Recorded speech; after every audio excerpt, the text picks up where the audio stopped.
ನಮಸ್ತೆ ಎಲ್ರಿಗೂ, ನಿಮ್ಗೆಲ್ಲರಿಗೂ ರಂಜು ರುಚಿ ಲೋಕ ಚಾನಲ್ಗೆ ಸುಸ್ವಾಗತ. ಇವತ್ತು ನಾನು ಮಾರ್ನಿಂಗ್ ಟಿಫನ್ಗೆ ಅಂತಲೇ ಮುದ್ದೆ ಜೊತೆ ಕಡಲೆಕಾಳು ಮತ್ತು ಬಟಾಣಿ, ಹಾಗೆ ಅದ್ರ ಜೊತೆ ಬದನೆಕಾಯಿ ಮತ್ತು ಆಲೂಗಡ್ಡೆನ ಹಾಕಿ ಒಂದೊಳ್ಳೆ ರುಚಿಯಾದ ಸಾಂಬಾರನ್ನ ರೆಡಿ ಮಾಡ್ತಾಯಿದ್ದೀನಿ. ಈ ರೀತಿ ಒಳ್ಳೆ ರುಚಿಯಾದ ಸಾಂಬಾರನ್ನ ಯಾವ ರೀತಿ ಮಾಡೋದು ಅಂತ ಇವತ್ತು ತೋರಿಸ್ತಾ ಇದ್ದೀನಿ. ನಮ್ಮ ಯೂಟ್ಯೂಬ್ ಚಾನಲ್ನ ಹೊಸ್ದಾಗಿ ನೋಡ್ತಾ ಇರೋರು ಬೇಗ ಸಬ್ಸ್ಕ್ರೈಬ್ ಮಾಡಿ, ಲೈಕ್ ಮಾಡಿ ಅಂತ ಹೇಳ್ತಾ, ಇವಾಗ ನಾನು ಕಡಲೆಕಾಳು ಮತ್ತು ಬಟಾಣಿನ ನೈಟೇ ನೀರಲ್ಲಿ ನೆನೆಯೋಕ್ಕಿಟ್ಟಿದೆ. ಒಂದು 7ರಿಂದ 8 ಅವರು ನೀರಲ್ಲಿ ಇದೆಲ್ಲ ಚೆನ್ನಾಗಿ ನೆಂದಿದೆ. ಇವಾಗ ನಾನು ನೆಕ್ಸ್ಟು ಸಾಂಬಾರಿಗೆ ಅಂತೇಳಿ 2 ಆಲೂಗೆಡ್ಡೆನ ಕಟ್ ಮಾಡಿ ಇಟ್ಕೊಂಡಿದ್ದೀನಿ ದಪ್ಪ ಸೈಜಲ್ಲಿ. ಹಾಗೆ ಒಂದು ಟೊಮೊಟೊ ಹಣ್ಣು, ಬಟಾಣಿ ಮತ್ತು ಕಡಲೆಕಾಳನ್ನೆಲ್ಲ ನೀರಲ್ಲಿ ವಾಶ್ ಮಾಡಿಕೊಂಡು ಒಂದು ಕುಕ್ಕರ್ನಲ್ಲಿ ಹಾಕ್ಕೊಂಡು, ಆಲೂಗೆಡ್ಡೆ ಮತ್ತು ಒಂದು ಟೊಮೊಟೊ ಹಣ್ಣನ್ನು ಕುಕ್ಕರಲ್ಲಿ ಹಾಕಿ ಅದಕ್ಕೆ ರುಚಿಗೆ ತಕ್ಕಷ್ಟು ಉಪ್ಪನ್ನು ಸಹ ಹಾಕಿ 2ರಿಂದ 3 ಲೋಟ ನೀರನ್ನು ಹಾಕೋಬೇಕು. ನೋಡಿ, ಇಲ್ಲಿ ನೀರನ್ನು ಹಾಕ್ಕೊಂಡು ಕುಕ್ಕರ್ ಮುಚ್ಚೋಳನ ಮುಚ್ಚಿ 2 ವಿಸಲ್ ಕೂಗಿಸ್ಕೊಳ್ಳೋಣ.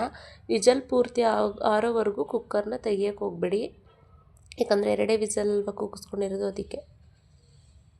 ಇಲ್ಲ ಬೇಗ ಸಾಂಬಾರು ಮಾಡಬೇಕು ಅನ್ನೋದ್ರೆ 3 ವಿಸಲ್ ಕೂಗಿಸ್ಕೊಂಡು. ನೋಡಿ, ಇವಾಗ ಕುಕ್ಕರ್ನ ಓಪನ್ ಮಾಡ್ತಾಯಿದ್ದೀನಿ. ಕಡಲೆಕಾಳು, ಆಲೂಗೆಡ್ಡೆ, ಟೊಮೊಟೊ ಹಣ್ಣು ಎಲ್ಲ ಚೆನ್ನಾಗಿ ಬೆಂದಿದೆ.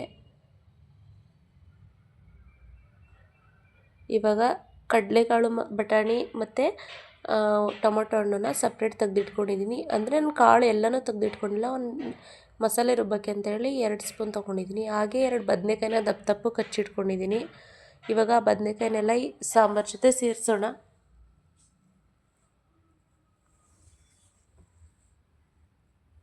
ಇವಾಗ ಇದನ್ನು ಒಂದು 5 ನಿಮಿಷ ಹಾಗೆ ಕುದಿಯಕ್ಕೆ ಬಿಟ್ಟು ನಾವು ನೆಕ್ಸ್ಟ್ ಇದಕ್ಕೆ ಮಸಾಲೆ ರುಬ್ಕೊಬರೋಣ ಬನ್ನಿ. ಇದಾಗೇ ಕುದೀತಾ ಇರಲಿ.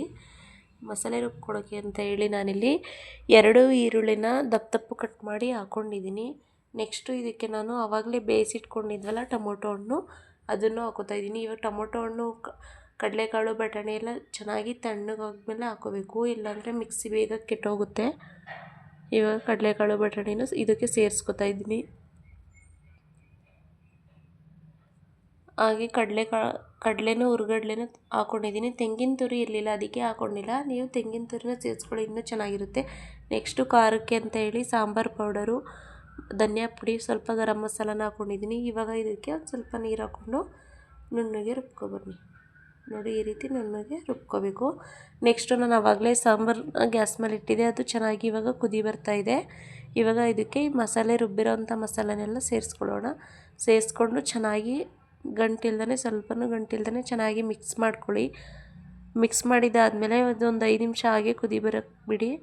ನೋಡಿ, ಈ ರೀತಿ ಚೆನ್ನಾಗಿ ಕುದಿ ಬಂದಮೇಲೆ ಇದಕ್ಕೆ ಒಂದು ನಿಂಬೆಹಣ್ಣು ಗಾತ್ರಷ್ಟು ಹುಣಸೆ ಹಣ್ಣನ್ನು ಒಂದು 10 ನಿಮಿಷ ಮುಂಚೆನೇ ನೀರಲ್ಲಿ ನೆನೆಯೋಕ್ಕಿಟ್ಟಿದೆ. ಇವಾಗ ಈ ಹುಣಸೆ ಹಣ್ಣಿನ ರಸನೆಲ್ಲ ಸಾಂಬಾರು ಜೊತೆ ಕುದಿ ಬರ್ತಾಯಿದೆ ಅಲ್ವಾ, ಅದರೊಳಗಡೆ ಹಾಕ್ಕೊಳ್ಳಿ.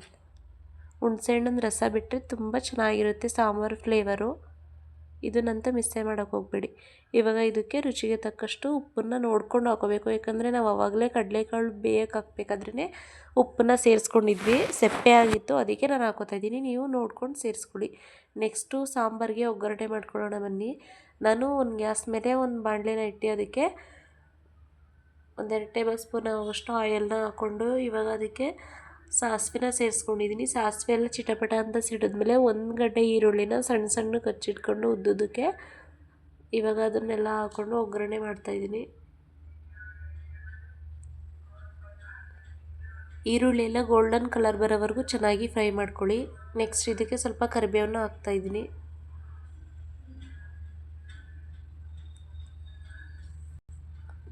ನೋಡಿ, ಈ ರೀತಿ ಗೋಲ್ಡನ್ ಕಲರ್ ಬರೋವರೆಗೂ ಚೆನ್ನಾಗಿ ಈರುಳ್ಳಿನ ಫ್ರೈ ಮಾಡ್ಕೋಬೇಕು. ಈರುಳ್ಳಿ ಎಲ್ಲ ಫ್ರೈ ಆಗಿದ್ದಾದಮೇಲೆ ಒಗ್ಗರಣೆನ ಸಾಂಬಾರು ಒಳಗಡೆ ಹಾಕೊಳ್ಳೋಣ. ನಾವು ಯಾವುದೇ ಸಾಂಬಾರು ಮಾಡಿದ್ರೂ ಒಗ್ಗರಣೆ ಮಾಡೋದ ಮರೆಯಬಾರ್ದು. ಯಾವ ಸಾಂಬಾರಿಗೂ ಒಗ್ಗರಣೆ ಕೊಟ್ರೇ ಅದು ತುಂಬ ರುಚಿಯಾಗಿರೋದು. ನೀವೇ ನೋಡ್ತಾ ಇರ್ಬೋದು ಒಗ್ಗರಣೆ ಕೊಟ್ಟಿದ್ದಾದಮೇಲೆ ಸಾಂಬಾರು ಎಷ್ಟು ಚೆನ್ನಾಗಿ ಕಾಣಿಸ್ತಾ ಇದೆ ಅಂತ. ಇವಾಗ ಇದನ್ನೆಲ್ಲ ಮಿಕ್ಸ್ ಮಾಡಿಕೊಂಡು ಒಂದು 10 ನಿಮಿಷ ಹಾಗೆ ಕುದಿಯೋಕ್ಕೆ ಬಿಡೋಣ.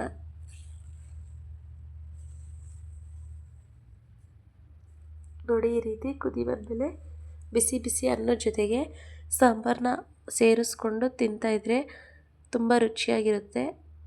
ಮುದ್ದೆ, ರೈಸು ಯಾವುದಾದ್ರೂ ಸರಿ. ನಾನಿಲ್ಲಿ ಸ್ವಲ್ಪ ರೈಸ್ ಜೊತೆ ಸಾಂಬಾರನ್ನ ಹಾಕೋತಾ ಇದ್ದೀನಿ. ನೋಡಿದ್ರೇ ಬಾಯಲ್ಲಿ ನೀರು ಬರ್ತಿದೆ. ತುಪ್ಪ ಇದ್ದರೆ ಇದ್ರ ಜೊತೆ ತುಪ್ಪ ಹಾಕೊಂಡ್ರಂತೂ ಇನ್ನೂ ತುಂಬ ಚೆನ್ನಾಗಿರುತ್ತೆ ಸಾಂಬಾರು.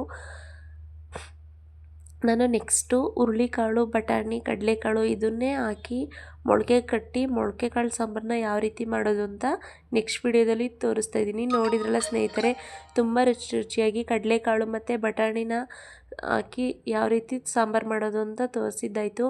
ಇದೇ ರೀತಿ ಹೊಸ ಹೊಸ ರೆಸಿಪೀಸ್ ಬೇಕಂದರೆ ದಯವಿಟ್ಟು ನಮ್ಮ ಯೂಟ್ಯೂಬ್ ಚಾನಲ್ನ ಸಬ್ಸ್ಕ್ರೈಬ್ ಮಾಡಿ.